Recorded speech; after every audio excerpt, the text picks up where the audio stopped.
Anne-Véronique Herter, Guillaume, bonjour. Willy de Bruxelles. Comment allez-vous, Anne-Véronique? Bonjour Willy, je vais très bien. Bonjour Guillaume. Bonjour Willy et bonjour Anne-Véronique. Quel temps fait-il chez vous, Anne-Véronique? Ah, aujourd'hui il fait beau, on en profite parce que c'est pas très souvent et là on a un beau ciel. Et Guillaume? En Franche-Comté, allez, j'ai toujours l'habitude de dire à chaque fois que vous me posez cette question, Willy, mais il fait beau. Eh oui, il fait beau. Donc venez en Franche-Comté, venez à Besançon et ses alentours découvrir cette magnifique région. Eh bien, je vous laisse tous les deux pour cette interview. Merci. Merci Willy. Bonjour à tous et soyez les bienvenus, vous qui nous rejoignez à l'instant dans l'espace des livres, les plaisirs de marque-page. Votre invité est écrivain, conférencière, sculpteur, amateur et passionné. Après une première expérience dans le tourisme et notamment spécialisé pour les sourds et malentendants, une deuxième carrière arrive effectivement en agence de marketing et une troisième en service marketing dans une entreprise spécialisée dans le bien-être.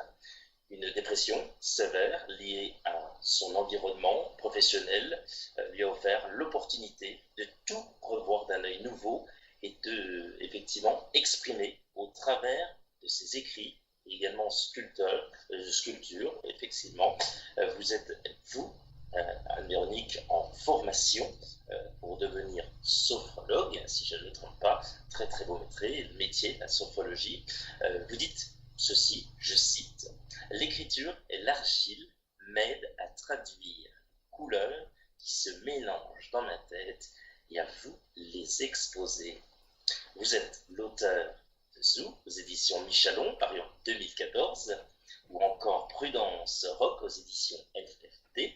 Il s'agit donc, et vous l'avez reconnu, Anne-Véronique Herter qui vous présente son dernier livre, Le cri du corps, harcèlement moral au travail, mécanismes, causes et conséquences aux éditions Michalon. Anne-Véronique Herter, bonjour et bienvenue dans la chronique de Guillaume Sautet. Bonjour Guillaume, merci de m'accueillir. On est très très heureux de vous y accueillir, Anne-Véronique. On va passer, on en est certain, un très bon moment à vos côtés, on l'espère, pour vous découvrir votre ouvrage et également les autres. Vous pourrez bien sûr en parler sans souci. Anne-Véronique, pour commencer, comment allez-vous aujourd'hui? C'est une question, c'est la première que j'ai envie de vous poser. Comment ça va aujourd'hui? Aujourd'hui ça va bien. Ça va bien, je suis quand même dans une effervescence assez incroyable autour de la sortie de mon livre, de la sortie du Cri du corps. Donc je ne vous cache pas que malgré tout, c'est très chamboulant. J'ai un petit peu de fatigue et d'émerveillement mélangés, c'est certain. Je porte actuellement un livre qui est très précieux pour moi, qui véhicule un message auquel je tiens particulièrement, donc il me touche émotionnellement. Donc voilà, je vais bien et je fais attention à aller bien, surtout. C'est vraiment ce qu'on voulait entendre, que vous alliez forcément beaucoup mieux. On va revenir tout au long de cette interview, ce que vous avez vécu, ce que vous avez traversé comme épreuve. Sculpter, écrire, vous font du bien. Que ressentez-vous à ces moments-là, quand vous écrivez, quand vous sculptez? Ça vous procure quoi, en quelque sorte? Alors, la sculpture, c'est très récent et c'est vraiment une passion. Je suis amateur, hein, dans tous les sens de ce terme-là, amateur. Mais c'est vrai que c'est très complémentaire à l'écriture, c'est-à-dire que ce sont des moments où en quelque sorte, je sors de mon corps et j'arrive à transmettre des émotions autrement que par le son de ma voix.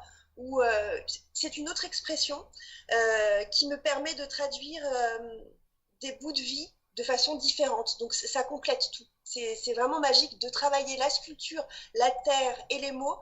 C'est formidable. Quand vous n'êtes pas en train de sculpter ou d'écrire, que faites-vous et quelles sont vos passions, vos autres passions? Alors aujourd'hui, étant donné que j'ai quand même traversé une période assez difficile quand je ne suis pas sur mon livre, hein, sur le cri du corps, en ce moment je passe du temps avec mes enfants et je prends aussi quelques temps de repos parce que j'ai besoin d'équilibrer un petit peu tout ça. Mais avant d'être malade, avant d'avoir vécu ces moments difficiles, j'avais beaucoup de passion déjà, au-delà de l'écriture et de la sculpture. C'est la Bretagne, la mer, la plongée sous-marine, l'apnée aussi, tous les sports de mer. En fait, quand je suis dans l'eau, je suis bien. C'est un état qui me va bien parce que c'est à la fois silencieux et bruyant. On vole, on nage, on est un petit peu en apesanteur dans un liquide qui rassure. Voilà, ce sont mes passions. Vous donnez des conférences également. Pourquoi ce choix et quel est ou sont les messages que vous faites passer, Anne-Véronique Carter? Alors les conférences, c'est une évidence parce qu'après mon livre qui parle de harcèlement moral au travail, de son mécanisme, de ses causes et de ses conséquences, je me suis rendu compte qu'il fallait absolument en parler, qu'il y avait un débat qui était à faire là-dessus, qu'il fallait rassurer les gens. Il y a énormément de monde de touchés par ce fléau. Et les personnes que j'ai rencontrées qui me parlent culpabilisent beaucoup de leur situation, sont en souffrance mais n'osent pas le dire. Et mon livre, je voudrais qu'il ait un écho pour toutes ces personnes qui ont mal trouver des solutions déjà en entreprise pour éviter ces souffrances et à l'extérieur pour que les personnes qui vivent ça puissent savoir qu'elles ne sont pas seules et qu'il y a des solutions pour en sortir.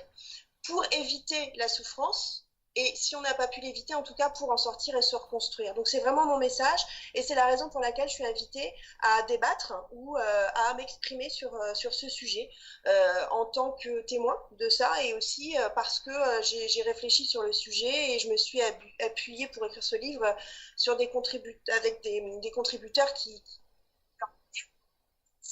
des médecins, des juristes, voilà, des personnes qui ont pu apporter aussi des éléments essentiels pour comprendre et avancer.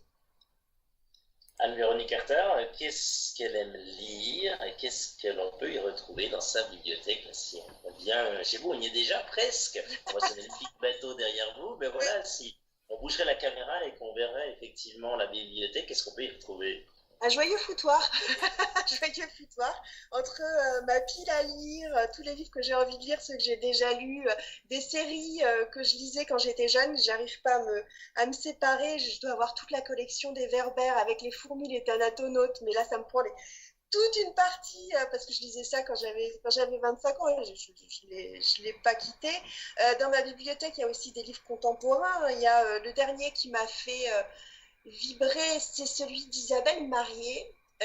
Alors que je dis pas de bêtises, c'est le premier jour du reste de ta vie, qui est un livre sublime, sublimissime, qui est sorti l'année dernière. Et vous pourrez trouver un petit peu de tout. Vous pourrez trouver un peu de polar, un petit peu de feel good, un petit peu de classique aussi, parce que comme ma fille est en troisième, il m'arrive de relire des classiques sur lesquels elle travaille aussi par plaisir. C'est assez éclectique, il y a de tout. Il y a de tout chez moi. On peut venir chez vous alors et prendre un livre par-ci par-là, il va pour tous les goûts. Il y en a partout. Il y en a dans la bibliothèque, il y en a autour de mon lit, il y en a dans le salon, il y en a partout.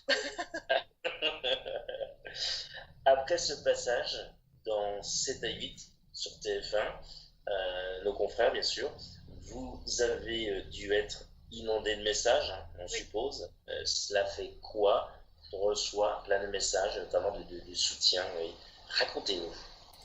C'était incroyable. Alors cette émission, elle m'a chamboulée parce que déjà c'était mon premier passage sur un média, à la télévision. C'était donc assez fort pour moi. Ensuite, c'était impressionnant parce que j'ai tourné 1 heure pour un résultat de 10 minutes, donc je ne savais pas ce qui allait être livré à la fin. Donc c'était un petit peu angoissant de savoir ce que ça allait donner. Et j'ai été touchée parce que le reportage a été très bien fait. Et j'ai trouvé que... le portrait était honnête par rapport à ce que j'avais donné pendant 1 heure. Donc déjà, j'étais soulagée et là, j'ai été effarée par le nombre de messages que j'ai reçus. Je crois que j'en ai reçu plusieurs centaines. sur les réseaux sociaux, sur mes comptes, sur mes emails, sur les messengers, les SMS, tout, absolument partout, tout était possible pour recevoir des messages. Et là, j'en ai reçu. J'avais très peur aussi, après ce passage, de recevoir des messages un petit peu difficiles à entendre, de remise en question ou même des agressions, parce qu'on peut en avoir. J'en ai pas reçu une seule. J'ai eu que de l'amour, j'ai eu que des belles paroles, j'ai eu que des gens qui soit ont été touchés parce que c'était très proche de leur propre histoire, soit parce qu'ils avaient envie de me soutenir et de me dire que j'avais fait le bon choix et que tout était bien. Donc ça a été extrêmement émouvant et ça l'est encore. Anne-Véronique Herter, intéressons-nous cette fois-ci à votre dernier ouvrage, Le cri du corps, harcèlement moral au travail, mécanismes, causes et conséquences, aux éditions Michalon. Pourquoi avoir choisi d'écrire ce livre et quels en est ces messages que vous souhaitez faire passer, Anne-Véronique? Alors comme vous le disiez, déjà avant d'écrire ce livre, j'en ai écrit d'autres. J'ai toujours écrit et depuis 2014, j'ai édité certains romans. Donc l'écriture pour moi est une façon, une expression très importante. Et quand j'arrive plus à trouver les mots pour l'exprimer aux autres, c'est à travers l'écriture que j'y arrive. Donc j'ai toujours écrit et même dans les moments les plus douloureux, j'écrivais.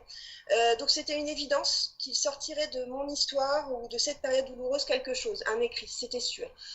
Maintenant, sous quelle forme, je ne le savais pas vraiment, mais au fur et à mesure que l'histoire est arrivée, c'est passé et j'ai compris que je ne pouvais pas en faire un roman, que cette fois-ci, je ne pouvais pas me cacher derrière des personnages fictifs pour raconter cette histoire, qu'il fallait que je sois vraie, parce que c'était trop sérieux, trop important pour lui enlever de sa force.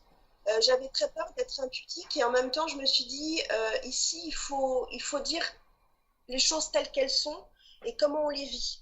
Quand on vit ce genre de choses, ce genre de souffrance.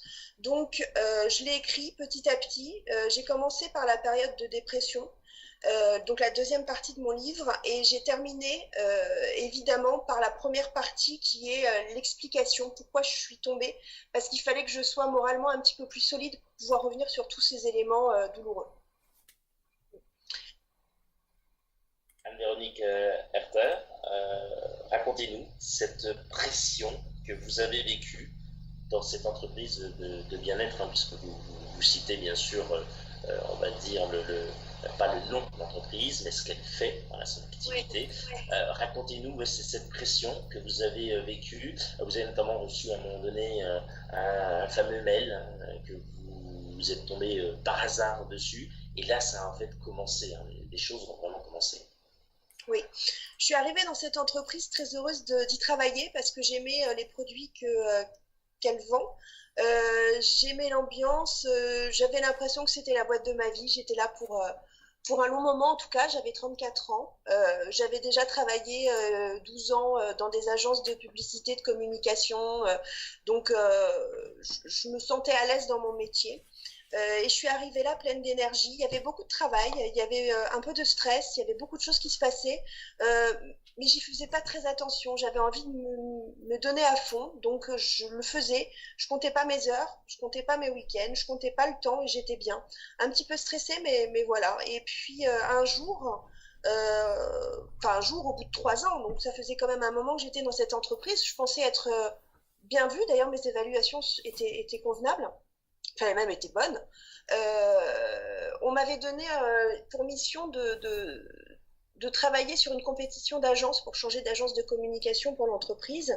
Et je m'étais investie énormément dans ce projet parce que je trouvais ça déjà intéressant. Et puis j'avais l'impression qu'on m'avait confié ce sujet parce que j'y avais travaillé en agence. Donc c'était ma compétence. Et un jour, je suis tombée à l'imprimante, je suis tombée sur un mail qui était écrit par la directrice générale et qui s'adressait à la directrice marketing, donc ma supérieure hiérarchie directe. Et cette directrice générale expliquait à ma directrice marketing qu'il fallait faire attention à moi parce que j'avais tendance à me prendre un peu trop au sérieux, qu'il fallait faire attention parce que je voulais probablement prendre le poste de ma supérieure hiérarchique et qu'il fallait me tenir à distance. Quand je suis tombée sur ce mail, forcément, j'ai vu mon nom écrit sur le papier, j'ai lu, et quand j'ai lu ça, une partie de mon monde s'est écroulée parce que je pensais bien travailler, je pensais faire ce que j'avais à faire et au final, il s'avérait que j'étais complètement à côté de la plaque, que ce que je faisais n'était pas du tout reçu comme j'espérais vis-à-vis de mes supérieurs et vis-à-vis de mon entreprise. À ce moment-là, je me suis remise en question et je me suis dit mais c'est pas possible, on va pas faire ça. Il faut qu'ils se rendent compte que ce que je fais c'est bien, que j'aime les produits qu'on vend, que j'aime ce qu'on fait.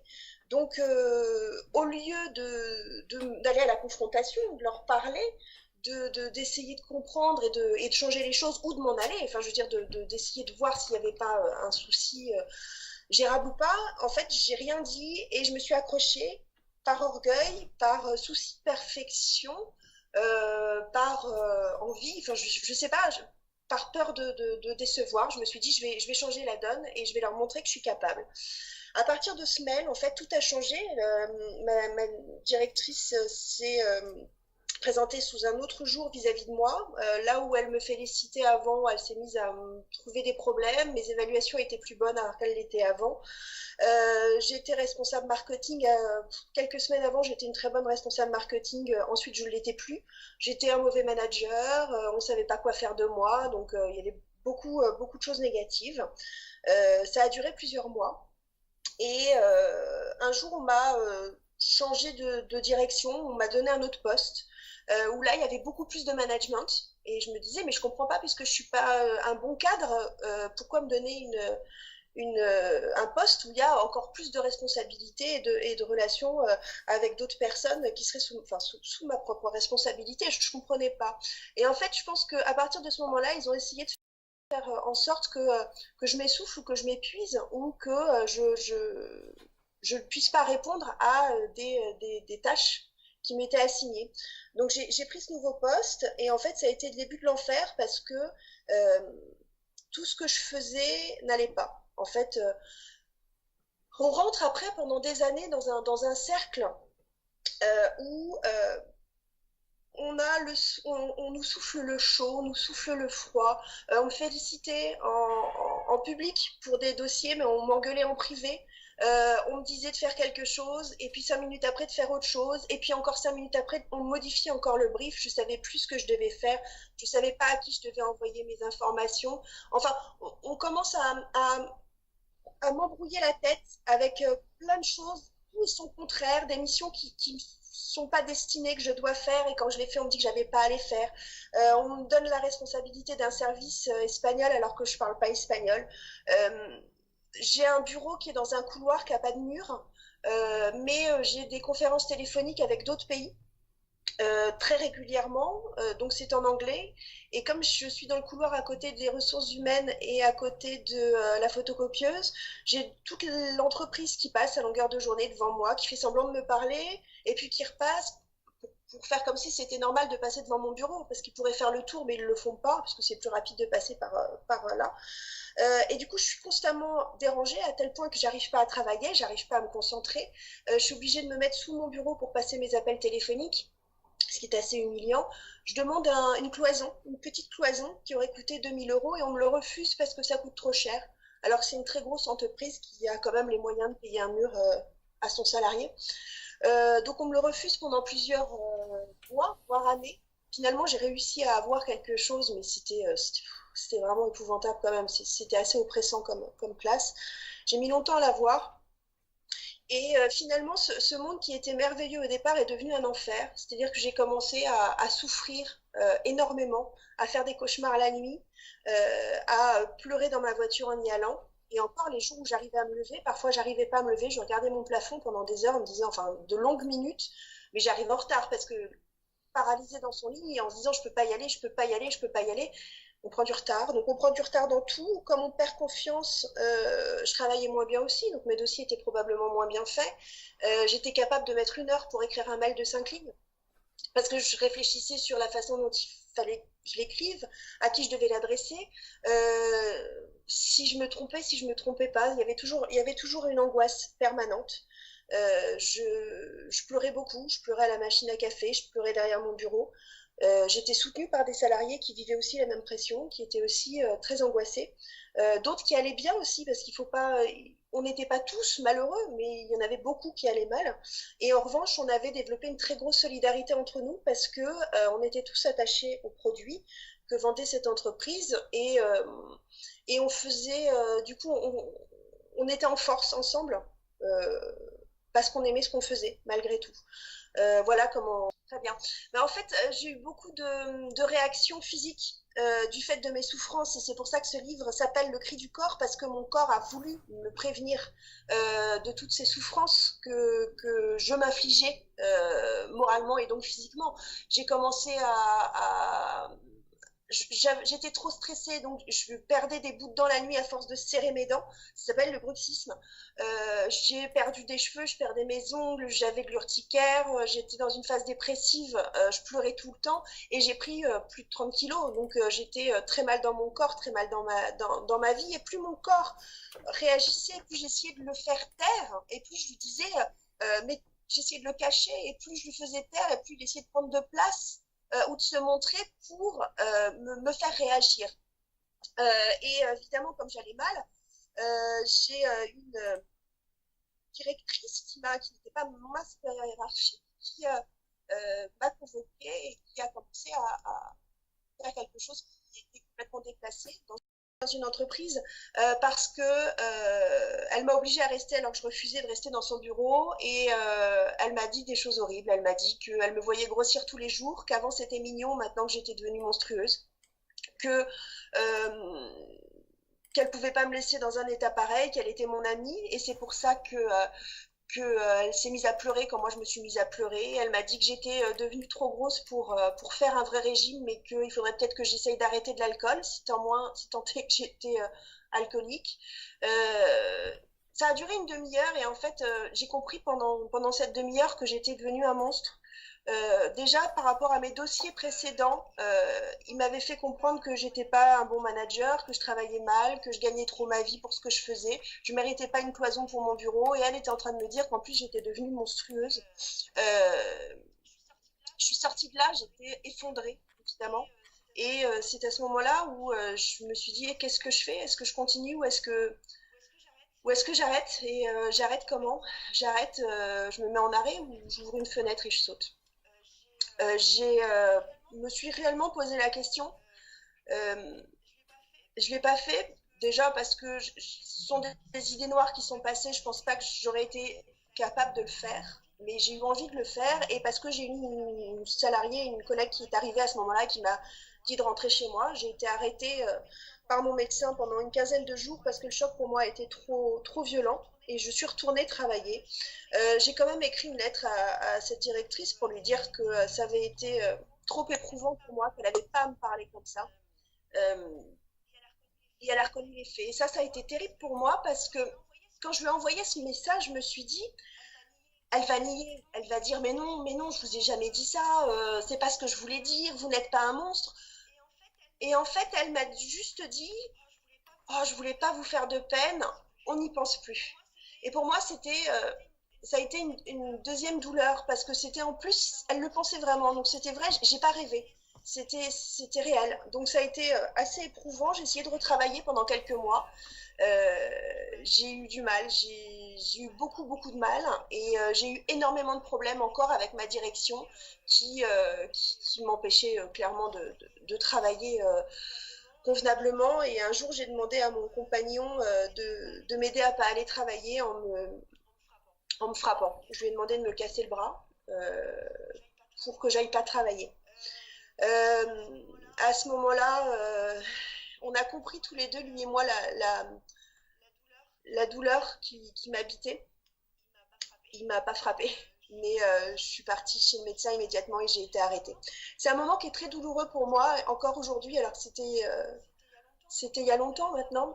C'est un moment douloureux parce que il faut comprendre que quand on est en souffrance, il n'y a plus rien qui nous empêche d'aller dans le fond. Et que là, je continuais à travailler parce que j'avais besoin de ce salaire pour mes enfants. Et en fait, j'ai emmené avec moi mon compagnon et mes enfants. C'est-à-dire qu'en lui demandant de me frapper, je l'impliquais dans cette douleur et dans ce précipice. Donc j'ai été arrêtée par mon médecin parce que là j'étais dans un état épouvantable. Et en étant arrêtée, pardon, on a cru que c'était la fin des soucis, on a cru que j'allais réussir à me reconstruire vite et qu'on allait vite trouver des solutions. Et c'est là où je suis tombée. Je suis vraiment tombée parce que tout mon stress, tout a lâché, mon corps, mon esprit. Et là, vraiment, la dépression a été très difficile, très douloureuse. Anne-Véronique Carter, on va juste vous poser cette question avant que vous lisiez un passage de votre ouvrage pour que celles et ceux qui vous écoutent et vous regardent prennent vraiment conscience de ce que vous avez écrit, qui est magnifique, très très émouvant. Comment peut-on se sortir de cet engrenage, de cette machine infernale que vous avez vécue, pour celles et ceux, là, encore une fois, qui vous écoutent, qui vous regardent et qui sont dans la même situation et qui ne savent pas comment faire, Anne-Véronique? Alors, moi j'ai été sauvée par plein de facteurs. Déjà mon corps qui m'a parlé et maintenant je saurais l'écouter. Et c'est ce que je vous disais au début de l'interview quand vous me demandiez comment je me sentais. Je suis vigilante. C'est-à-dire que je vais bien, je vais de mieux en mieux, mais si je fatigue, je m'arrête. Parce qu'on ne joue pas avec sa santé. Donc je leur dirais d'écouter leur corps, d'écouter ce qui se passe. S'ils ont des douleurs, ça veut dire quelque chose. Le corps parle et le corps est là pour nous sauver. Après la souffrance, après le corps, l'autre élément très important, c'est l'entourage.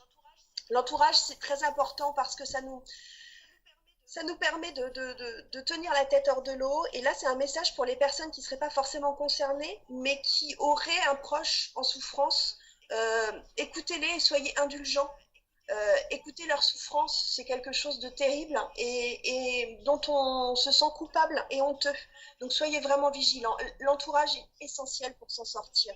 Ensuite, il y a plein de personnes qui sont là et qui peuvent vous aider. Alors ça dépend des entreprises. On va me dire que dans certaines entreprises, c'est pas possible ou il n'y en a pas. Moi, j'ai eu un CE qui m'a aidé. Il y a le CHSCT à partir du moment où l'entreprise est assez grande pour y avoir accès. La médecine du travail aussi. Sinon, il y a des associations partout, Souffrance et Travail, l'association de la souffrance au travail, qui permet de mettre les personnes en souffrance en contact avec des psychologues, avec des médecins du travail, donner des aides juridiques, des conseils.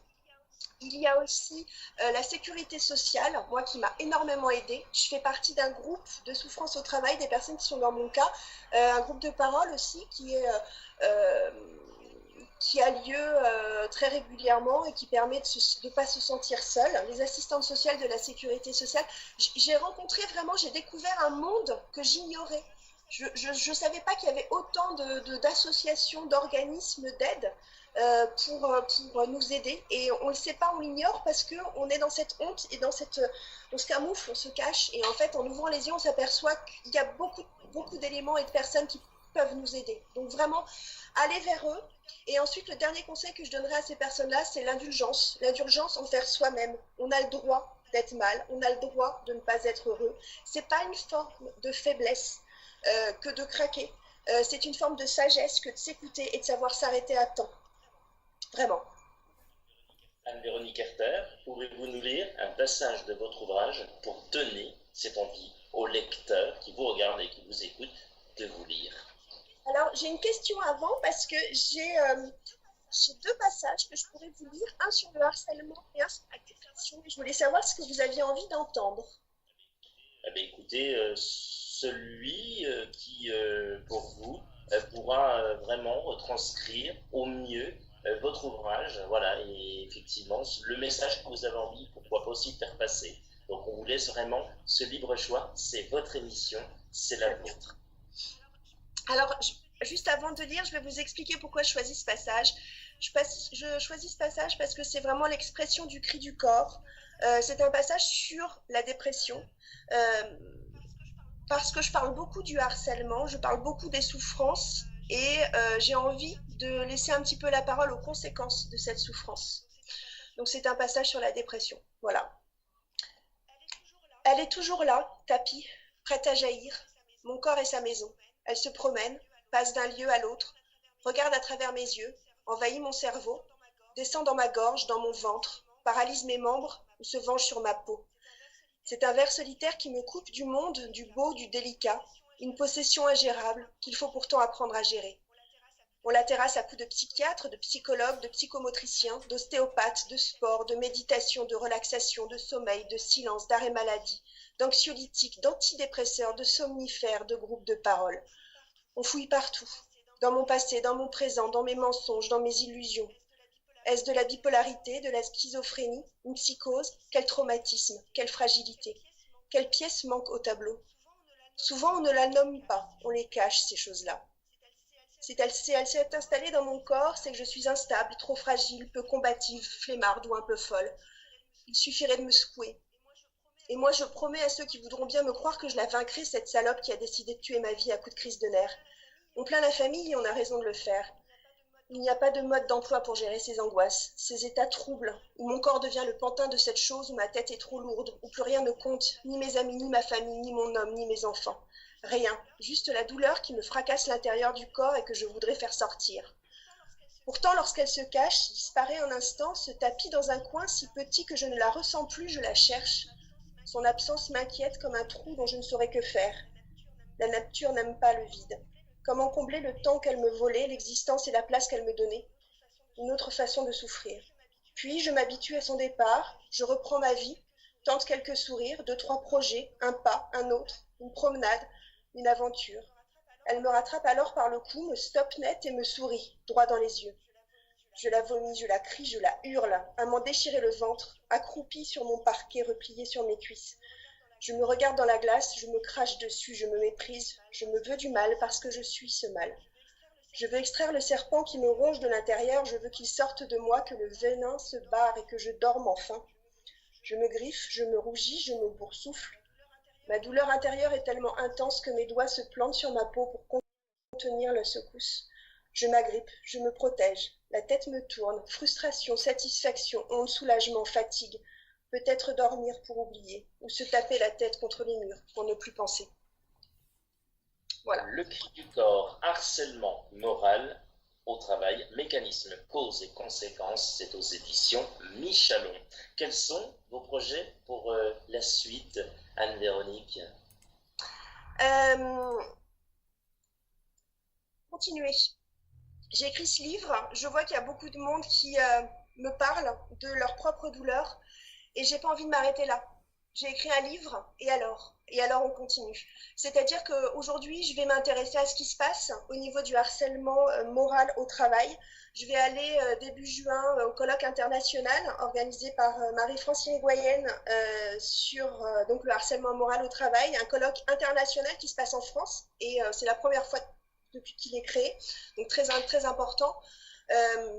Voilà, je vais m'intéresser à ce qui se passe et si je peux être un porte-parole des personnes qui souffrent, si je peux essayer de les aider, si je peux essayer de faire changer des choses, je le ferai.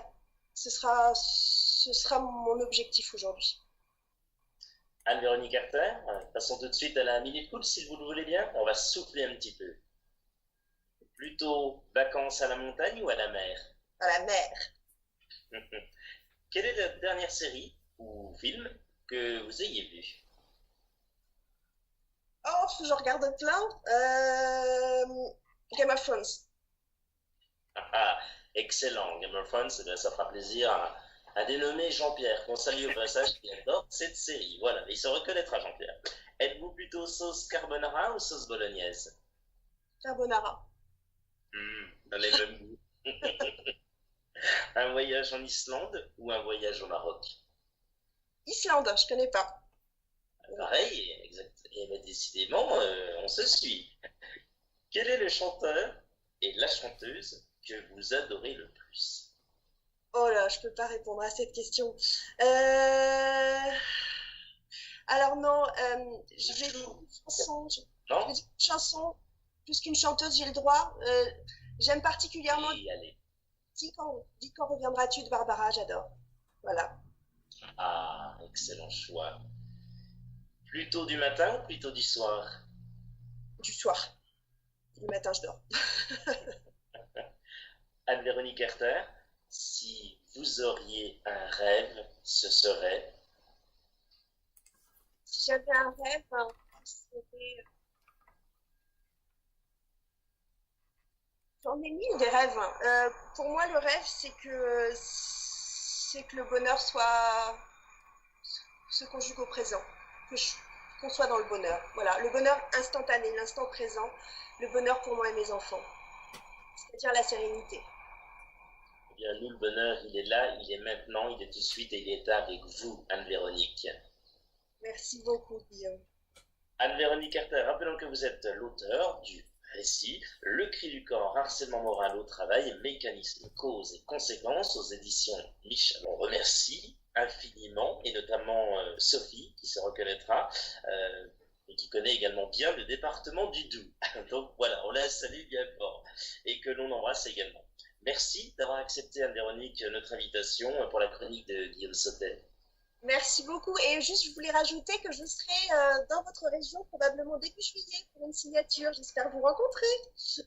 Mais avec grand plaisir, décidément. Ben voilà la petite nouvelle. Donc, amis franc-comtois et franc-comtoises, voilà, Anne-Véronique Carter sera de passage dans cette belle région, prévue en juillet, donc c'est bien pendant les vacances.